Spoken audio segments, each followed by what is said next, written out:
Hey guys, welcome back to my channel. Today's video is going to be on this new Revolution Fast Base Foundation Stick. I got it in two shades because I wasn't sure which one to get. I got F1 and F2. I am C1 in the concealer, and I did hear that the C1 should match up to the F1 foundation, but I thought I would get two shades just to see. So you can buy this from Superdrug and Tan Beauty. It retails for £5.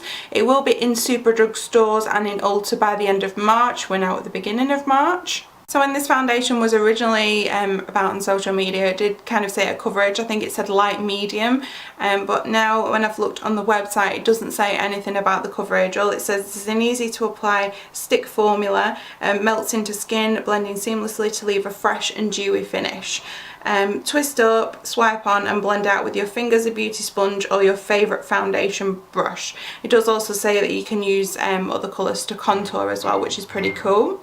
So this is the amount of product that you get in the stick, which I think is really good, and they're also brought out 18 shades, which I think is great for an initial launch. So I'm just going to try the two shades that I've got on my skin right now to see which one I think will be a little bit better. So I've got F1, which is a neutral undertone, and F2, which is a yellow undertone. And if you go on the website and have a look at the shades, there is like a list of what undertones each foundation has, so you can get the right one for you. So they are in stores, as I said, by the end of March. So if you didn't want to guess like online, you can go in and test them by then.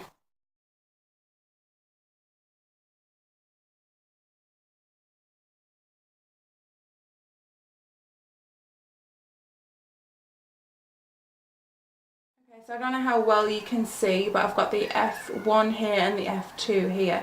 I think I'm actually going to go with the F1. I think it goes into my skin a little bit better, and it was very creamy when it first went onto my skin, so I think I'll have no problem blending this foundation. So for this foundation trial, I will be using the Smashbox Photo Finish Primer. I always use this primer because it doesn't do anything dramatic to my skin. I don't like to do one half of my face with and without primer because I will be using a beauty blender and a brush, and I just don't want there to be too many variables when I'm trying out this foundation. So yeah, I always have this tiny one and it just lasts me so long just because I use it every time I'm trying out a foundation for the first time. But yeah, it's a really good primer. So the brush I will be using is this AOA Studio one. This is the high def brush F4, and this costs $1. This is really good if you want to get this on the Shop Miss A website. And I will also be using the Real Techniques, what they call the foundation sponge. This is a Real Techniques sponge, even though it's not orange. I got it, I think it was like on a special edition version of it. When you got there was like about 6 in like an egg box in different colours. They were really cute. But yeah, I love this foundation sponge. To me, it's better than Beauty Blender because not only is it really soft, it's also very affordable. So I'm going to put the foundation on now. I'm probably going to speed you up because it will take me some time.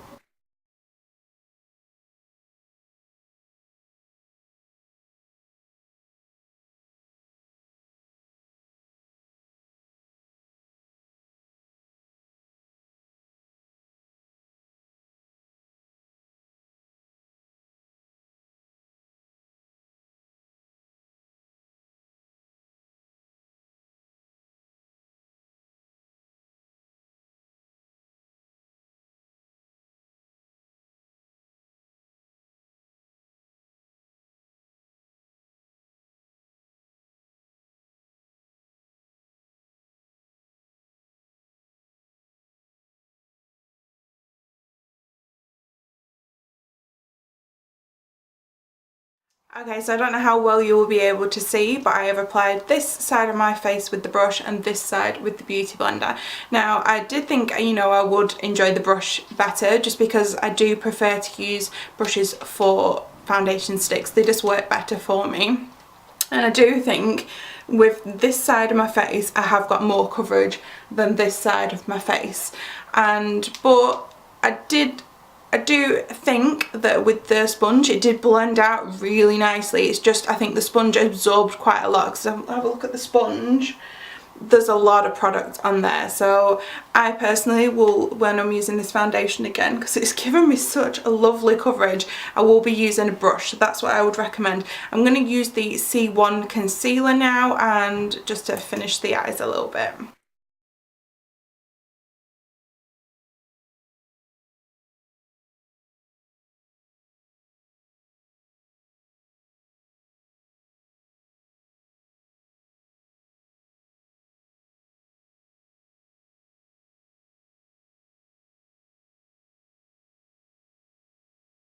So that is the C1 foundation stick with the C1 concealer on, and I have to say I do actually really like how the foundation looks.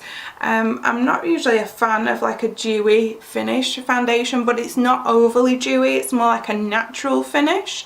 So I am going to go and finish the rest of my foundation. I will be setting my face because that's what I always do, and then when I've done that, which will probably be a while, I'll come back in and give you like the first kind of check-in start time. Okay, so I'm back. I have done the rest of my face. I think the foundation looks really good. I did notice that when I was putting powder and everything on my face, I did have a little bit of a dry patch around here, but I think that's probably my fault, like user error, because I haven't moisturised today. I haven't been great with my skincare.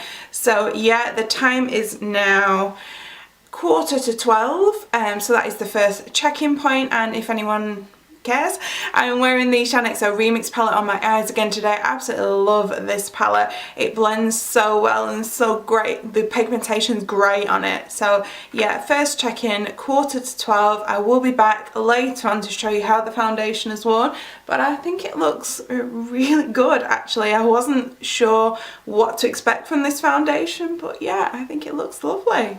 Hey guys, welcome back. So it's around 8 hours later and the time is now 10:07. So I've been wearing the foundation for 8 hours and I've got to say I am quite shiny. I mean, it is a dewy foundation and I am quite oily, so you know what's to be, you know, expected really. But I mean, I think on camera my face looks really nice, so if you're going to be like taking photos it might be really nice, but up close I am quite oily, but it's kind of like my whole face is oily, whereas normally with foundations I get oily on my T-zone. Yeah, and some of my pores are coming through. I have lost quite a bit off my chin here, but you can't really see on camera. I think overall for £5 probably worth it. It's probably not something I will be wearing every day because I do like a matte foundation because I am quite oily, and again with oily skin, you know, this foundation will get oilier quicker, but I don't think it's bad. I mean, my highlight and my blusher and everything is still there. It's just I do look a little bit shiny, so I think for £5 it's probably the best stick foundation that I've come across. It's definitely better than the L'Oreal stick foundation that I reviewed, so yeah, not a bad little foundation, but I won't be rushing out to go and get it when I use mine up. So that's my little thoughts on it, but it is a first review. I might try it a few more times and find like a method of working with it, like the right primer or anything that works for me. So yeah, so that is my first impressions. Check out my other videos, I will link some down below for you, and I will see you again shortly. Bye.